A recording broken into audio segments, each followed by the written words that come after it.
So this week's new daily race has just dropped, and at least we can move away from last week's chaos. I've made 3 attempts at daily race B, which is 6 laps at Road Atlanta, so let's get started. Do consider subscribing. On to the first attempt. I didn't qualify, so I will be starting 13th. I chose the McLaren Vodafone livery. I think it just looks perfect on this McLaren 650S. Jeez, it's not that hard to say. As we go lights out, apologies for the little bit of lag you might see in this video. This is actual recording, it's not replay footage. We're gonna have a better line coming out of this corner compared to the Porsche, so we get alongside. Not fully alongside to the point where I had to be given space here, so I take responsibility, though it would have been really nice if they just left a bit of room to race with. But nonetheless, we get a good exit out of that corner and we get alongside with the Porsche, though he's given a tap from behind, which doesn't help my case, so he punches me off the track here. He just punches me out of the way, which makes us effectively last for the time being as we get a switchback on both of them. I noticed in chat that this guy was very happy to have been sent off the track, or as the guy ahead of us gets a penalty, we get ahead of him. It's not an ideal start on lap 1, but here we are on lap 2. I can see a couple of cars ahead, around 5 cars, that we can fancy a chance to get ahead. As this guy brake checks, I don't know if it's brake checking, or possibly lag, but we nearly ran into the back of him as we fancy an opportunity into turn 1. Guy ahead has 4-second penalty. Down the inside, we make 3 positions in the span of 1 corner. As we overtake the Lando Norris car into P8. So we've moved from 13th to 8th in the span of 3 laps. The Porsche ahead of us had a poor exit from this corner as we try and have a run on the inside on the grass, as luckily he gives us just enough space to work with down the inside. But clearly this guy wasn't very happy with this move that we did, as I don't know, he was trying to turn into us. I don't know what the hell he was trying to do through the radar, but that's our progress reset back to 12 as we lose another position to this Porsche. With a nice paint scheme, we gain 1 from the guy with a 4-second penalty, if I'm not wrong. Yeah, that guy. It's not a nice opportunity to overtake over here on the inside, though I try getting a good run. A bit of oversteer on the exit of that corner. Not ideal. We're back to 11. This guy was trying to go for an impossible dive. He messes himself up, gets a poor run. Yellow flags ahead, no overtaking. We let him go. He's driving erratically, the Porsche driver ahead of us. As we go through the S's, this guy gets a horrible lineup through the S's, which allows us to have a good opportunity, though a bit of the lag distracted me and we end up going very, very wide. Track limits for us, that's gonna be a 5/10 penalty. You're gonna see a lot of those today. These 5/10 penalties may not sound like a lot, but they are an enemy of progress, I am telling you. It's not ideal, but anyway, we press on. Lando ahead goes off the track, beneficial to us. We gain a position, although we also go off the track. That's gonna be another 5/10 penalty, apparently. I'm sure we're going to be seeing a lot of those 5/10 penalties throughout this week, as we have an opportunity to go down the inside, goes wide. That's a free position we've gained, back up to 9th place. There's a Nissan GTR that left game ahead of us. Here we are coming up to serve our penalty. I'm telling you, this is just, it's more than 5/10 that we lose. As the GTR behind us rocket ships past us, that's more than 5/10. You lose a second, surely, on that straight because of that penalty. So really, it's just a second penalty. I thought this was the last lap. I thought that was the last lap, but it isn't.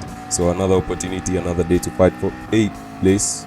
Considering we've come from 13th to 8th and then went back down to 12th, and now we're back up to 8th, that's decent enough.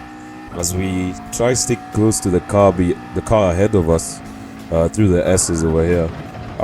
We have a good run on him on the corner entry. He has a slightly better exit than us. On that corner, you have to prioritize the exit so that you can have a good run onto the next corner. The lag here really made me mess up my exit because I had to brake because of the guy ahead. I thought I was going to run into him, which isn't ideal. We would have had a nice clean toe coming into the last set of corners here, the last heavy braking zone, which is a nice fantastic place for overtaking. Though we do have a chance, I take a look at the inside, we send it down the inside. It's a very bold move as we shove the guy a little bit.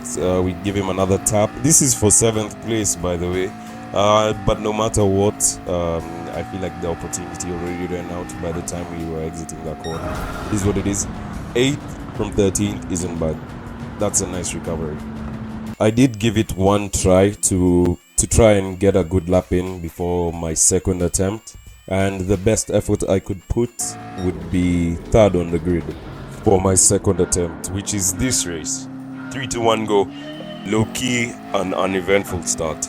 Nothing really happened for the first few corners, but then again, this guy really had it for himself. He really braked extremely early, which was unexpected, though I take blame. I tried slowing down to see whether he'd come past, but I ultimately just gave up and just accelerated. Though with damage, the Lamborghini is gonna be catching up on the straight. He was too far behind to give back the position. Though we lose the position, which is 3rd, to the Lamborghini ahead. Though he has a very poor exit over here, forcing us to go off the track. At this point, I was praying not to get that stupid 5/10 penalty, but nonetheless we do, which is just not the ideal lap 1 that I described in my head. Anyway, we served the penalty. We had closed up to the Lamborghini, but now we've just lost all the work that we did, and so now we have a lot more work to do, catching up 1 second. Fast forward ahead, we do have a run on the Lamborghini. We can go down the inside, which we do go down the inside. I'm surprised he didn't fight that at all. He just ceded the position and allowed us to go ahead, which is, I mean, thank you. Fast forward to the last lap, nothing happened the whole race apart from that guy going off the track. I wanted to see if I had an opportunity, but the opportunity expired. Never had one anyway. But it was good enough for 3rd. On to the last race of the day, this video. We start 6th. Here we go. Another uneventful first few corners, as this guy really just brake checked us. Jerome, mate, what are you doing? I don't know if it was lag, but that was very convenient to make it seem like it was a brake check, which isn't ideal. This guy ahead of us gets a very scruffy exit, which benefits us. We have rear and front damage. The Supra alongside us can have a really good chance at the straight, but he's fighting behind with the GTR that went wide. You tell me in the comments whether that was a brake check, because in my books that was a brake check. You can see here we go a little bit wide. That's justified. 5/10 penalty. The guy ahead of us spins. Jerome gets his karma. Jerome, what the hell was that? Sorry, dude. As we serve our penalty over there, I noticed the guy in front of us, Guito44, is a friend of mine on PlayStation, on PSN. So we wouldn't get brake checked by Jerome again. At least we know he's a clean driver. He goes wide, interestingly enough, which helps us catch up. This is the last lap, by the way. He goes extremely wide on the grass, cuts the whole track, and interestingly enough, Gran Turismo gives him or awards him a nice 1.5 second penalty, which benefits us. Though he didn't gain any time. I don't get the penalty system of this game sometimes. But nonetheless, 4th place, which is the best result we've had so far. And so those were my first attempts at Daily Race. Is it B? Yeah, Daily Race B here at Road Atlanta. Stick around, I've got a couple of series I have lined up for this channel. I'm liking what I'm doing. Subscribe or I'll be taking damage actively. My goal is to get to 1,000 subs by the end of the year, possibly, fingers crossed. But yeah, I'll see you guys in the next video. Thank you for watching, you guys.